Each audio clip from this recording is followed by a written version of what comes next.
সালামু আলাইকুম সুপ্রিয় শিক্ষার্থীবৃন্দ, আজকের লেকচারটি ডিগ্রি পাস দ্বিতীয় বর্ষ শিক্ষার্থীদের জন্য। তোমাদের পরীক্ষা 2025 সালে অনুষ্ঠিত হচ্ছে। আজকের বিষয় ইসলামের ইতিহাস তৃতীয় পত্র, বিষয় শিরোনাম ভারতে মুসলমানদের ইতিহাস। তোমরা আমাকে ইমেইলের মাধ্যমে যোগাযোগ করতে পারো। তো তোমাদের ইসলামের ইতিহাসে আজকে খ বিভাগ এবং গ বিভাগের সাজেশনটি তৈরি করে দিব, এবং এরপরে যদি সময় পাই তাহলে ক বিভাগের সাজেশন তৈরি করে দিব ইনশাল্লাহ। ওকে, তোমাদের এখানে মোট 7টি অধ্যায় রয়েছে। 7টি অধ্যায়ের খ বিভাগ এবং গ বিভাগের সংক্ষিপ্ত প্রশ্নের সংক্ষিপ্ত আকারে সাজেশনটি দেওয়া হলো। তোমাদের যদি মনে হয় যে তোমরা উপকৃত হচ্ছে, চ্যানেলটি অবশ্যই সাবস্ক্রাইব করবে।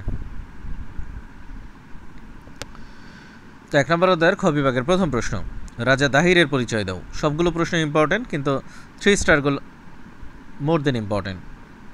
2 নম্বর, মুসলিম বিজয়ের প্রাককালে ভারতের রাজনৈতিক অবস্থার সংক্ষিপ্ত বিবরণ দাও।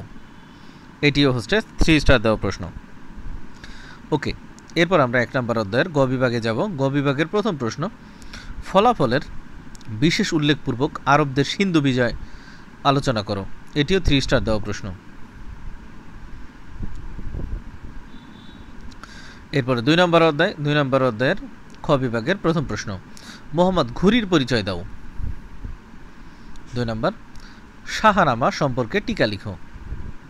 3 নম্বর, তারাইনের দ্বিতীয় যুদ্ধের গুরুত্ব তুলে ধরো। এটি স্টার দেওয়া, 3 স্টার দেওয়া। তাহলে খ বিভাগে 2 নম্বর অধ্যায়ে এই 3টা প্রশ্ন থাকলো। 2 নম্বর অধ্যায়ে গ বিভাগের প্রথম প্রশ্ন, কে শ্রেষ্ঠ শাসক, সুলতান মাহমুদ অথবা মোহাম্মদ ঘুরি? আলোচনা করো। গুরুত্বপূর্ণ প্রশ্ন। 2 নম্বর, সুলতান মোহাম্মদ ঘুরির অভিযানের প্রাককালে উত্তর ভারতের রাজনৈতিক ও ধর্মীয় অবস্থার বিবরণ দাও।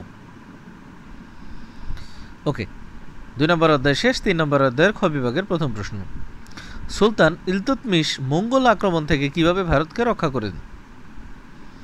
2 নম্বর, কুতুব মিনার সম্পর্কে টিকা লিখো।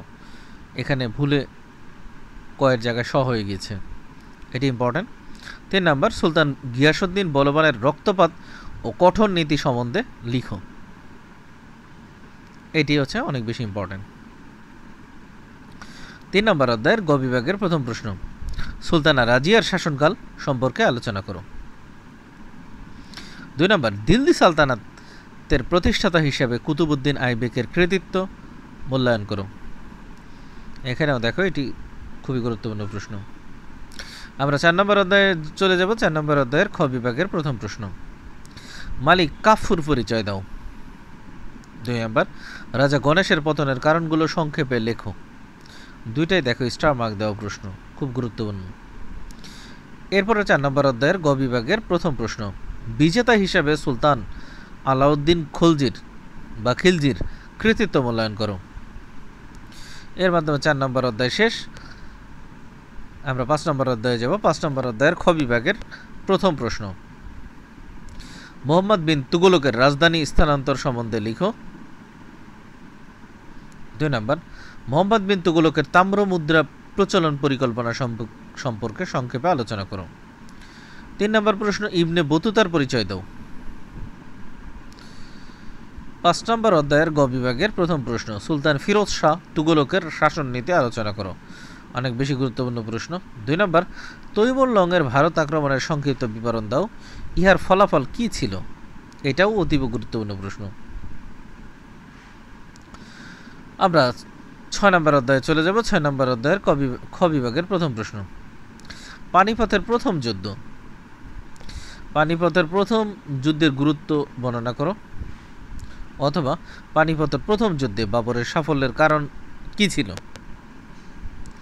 2 নম্বর, ইব্রাহিম লোদি কে ছিলেন? 6 নম্বর অধ্যায়ের খ বিভাগের প্রশ্ন শেষ। 6 নম্বর অধ্যায়ের গ বিভাগের প্রশ্ন আমরা শুরু করব।